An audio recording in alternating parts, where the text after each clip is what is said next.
खुशी जब आपका हसल में सिलेक्शन हो गया था, हसल 4 में, और वो मतलब आपको जाना भी था, पैकिंग भी हो गई थी, पर आप नहीं गए थे, तो क्या रीज़न रहा वो भी आप क्लैरिफाई कर दो। हसल में सिलेक्शन हो गया था मेरा। मेरे को मतलब मैंने ऑडिशन नहीं दिए थे इस बार हसल के, बट मेरे पास ऐसा कॉल वॉल आई थी कि ऑडिशन दो ये वो करके। तो मैं बहुत ऐसी थी कि यार मैं हसल 2 में भी दिया था, 3 में भी दिया था, मेरा सिलेक्शन नहीं हुआ था, और दोनों बार मेरे को ये हुआ कि कुछ इम्प्रूव करने की नीड है। और मैं सच बताऊं, मेरा हसल जाने का मन शुरू से इसलिए था क्योंकि उधर रफ्तार सर थे। वो चीज़ ना मेरे को दिल में थी हमेशा कि मेरे को चाहिए कि ये मेरे सामने बैठे हो और मैं इनके आगे परफॉर्म कर रही हूँ। मुझे सुनना है कि ये एग्जी की ऐसे ऐसे बोले परफॉर्मेंस पे, बेला की पे बोले, किंग की पे, मेरी पे क्या बोलते हैं। क्योंकि मैं मोटिवेशनल लिखती हूँ, सबसे बड़ा रीज़न सर है, क्योंकि मैंने उनके गाने ही वो सुने हैं। आगे चल, स्टैंड अप, वो सब गाने सुन के मैं लिखना सीखी हूँ, तो मेरे को मोटिवेशनल ही आया और मैं मोटिवेशनल लिखती हूँ। तो मेरे को ये था, मेरे को बहुत मन था उस चीज़ का। फिर मेरे को 2 सीज़न में पता चला कि रफ्तार सर है ही नहीं, और मेरे को इस बार भी ये था कि अभी ओहो सीन चेंज हो चुका था, तो मेरी वो ख्वाहिश पूरी हो गई थी कि सर ने ना ऐसा मैंने करा परफॉर्म, सर ने जज कर दिया, बस हो गया और अभी। मेरे को तो ये भी नहीं पता था कि 99 साइड और नाम सूजल ये सब भी उसमें थे और आप जीते उसमें, तो सब थे उस परफॉर्मेंस में, लिटरली मेरे लिए भी अपने आप में वो ये चीज़ थी। एक सेल्फ डाउट बहुत थे हमेशा से, अभी भी रहते हैं बहुत बार, पर वो एक चीज़ ना मेरे को ये हो गई थी कि खुशी, अगर ये इंसान बोल रहा है कि तू वन ऑफ द बेस्ट है, तो कुछ तो है तू। मेरे को ये हो गया था, मैंने कहा यार कुछ तो है देख ऐसा। तो फिर मेरे को ये हुआ, मैंने कहा ओके, वो चीज़ मेरी पूरी हो गई थी सर के उससे, तो मैंने कहा अभी रहने देते हैं सर, ठीक है। तो फिर मेरे को हुआ कि नहीं देते। ऑडिशन हुए जैसे तैसे, फ़ोन वोन आए मेरे पास, मैंने कर दिया। मैंने कहा चलो ठीक है, ऑडिशन के लिए गई, सिलेक्शन हो गया, सारी चीज़ें हो गई, बात बात चली मेरी उनसे काफ़ी टाइम। फिर उन्होंने मेरे को बोल दिया कि आप सिलेक्टेड हैं और आप असल में आ रही हैं। तो मेरे को ये हो गया, मैंने कहा ये भी चीज़ चलो बढ़िया हो गई यार, अब ये एक तो चीज़ पूरी हो गई, पर ठीक है अभी उधर परफॉर्म करने का मौका मिलेगा। तो मैंने कहा ये चीज़ बढ़िया तो हो गई है मेरे साथ। तो फिर मैंने उनसे बोला कि पापा से पूछना पड़ेगा, तो मैंने पापा से पूछा। पापा ने मेरे को बोल दिया कि ठीक है, समझाया पापा को, पापा ने बोला कि ठीक है चली जा, सब घर वाले खुश हैं। मैं अपना पैकिंग वैकिंग में लगी हुई हूँ कि पैकिंग। और उधर उस रैप गॉड करके एक बंदा था, लश्करी का दोस्त है वो, मैंने उसको बोला कि लश्करी को मत बताइयो, मैं उसको उसको सरप्राइज़ दूंगी जाके उधर। तो सब खुश हैं कि ठीक है जाएगी। पैकिंग वैकिंग हो गई है, बिल्कुल निकलने की तैयारी है सुबह की, ठीक है। पापा का फ़ोन आता है, बिल्कुल गुस्से में नहीं, रूड नहीं, नॉर्मल वॉइस, बिल्कुल नॉर्मल, हल्की सी लो। बेटे कितने टाइम के लिए जा रही है?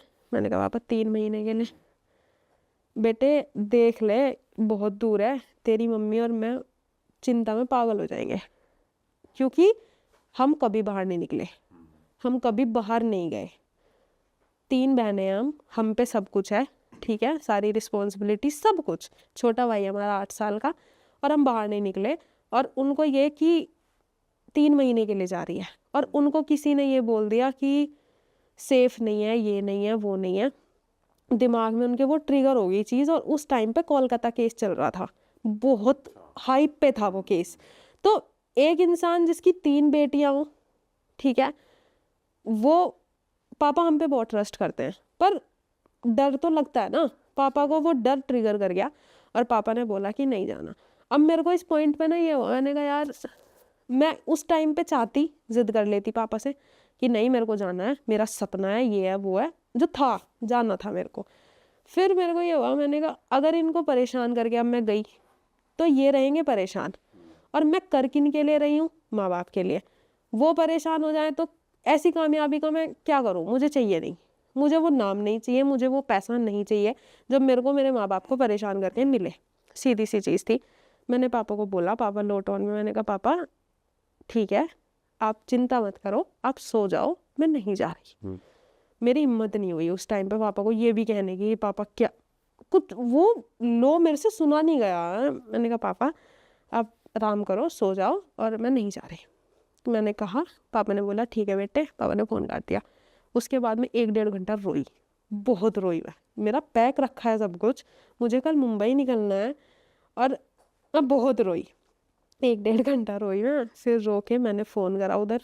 मैंने कहा मैम, साक्षा मैम थी, मैंने कहा मैम मैं नहीं आ रही हूँ कल, और मेरे पापा ने मना कर दिया। वो बोली कि हमें नंबर दो, बात करेंगे। मैंने पापा को एक बार फ़ोन करा दोबारा, मैंने कहा पापा वो लोग बात करने को कह रहे हैं, और आपको कुछ क्वेश्चन है तो आप मेरे से उनसे पूछ लो, वो आपको दे देंगे सारी सेफ्टी सब कुछ। वो बोला मुझे नहीं करनी बात किसी से भी। सीधा पागल। पापा नहीं कर पाते बात किसी से भी, मतलब वो जितने वो है ना रूड दिखते हैं, वो बहुत कमज़ोर भी हैं। और उस इंसान को उस टाइम पे चिंता और किसी चीज़ की नहीं, अपनी बेटी की सेफ्टी की है सिर्फ, इस चीज़ की नहीं कि वो म्यूज़िक करेगी। तो फिर वो सारी चीज़ें मेरे को समझ आ गई थी। मैंने उनको फोर्स नहीं करा, सब ने बोला कि हम बात कर लें, अभी पापा बात करने को राज़ी नहीं है। और फिर एक बात बताओ, मेरे को 3 महीने के लिए जाना था। जिस इंसान को मैंने अभी 10 दिन पहले समझाई चीज़ें, उसने मेरे को आज फ़ोन करके बोल दिया कि नहीं जाना। वो 10 दिन बाद मेरे को दोबारा फ़ोन करके बोलने लगा कि वापस आ जा। क्या करूँगी मैं? शो बीच में छोड़ के आऊँगी? वहाँ से समझाऊँगी कैसे? वहाँ हैंडल, और मम्मी पापा के परेशान होने का प्रेशर मैं कैसे झेलूँगी? वो सब चीज़ें मेरे को ये, मैंने कहा खुशी ये टाइम सही नहीं है, भगवान नहीं चाहते। और मेरा इस चीज़ पे बहुत बिलीव है कि मेरे साथ जो भी होता है उसका बहुत तगड़ा रीज़न रहता है। मतलब अगर भगवान मेरे लिए ये रास्ता बंद कर रहा है ना, तो मुझे ये पता है बिल्कुल आगे से कि उसने दूसरे ऑलरेडी खोल दिए हैं। वो मेरे साथ ऐसे ऐसे चलता है बिल्कुल कि चल तुझे कहाँ चलना है, उसको पता है कि क्या सही है।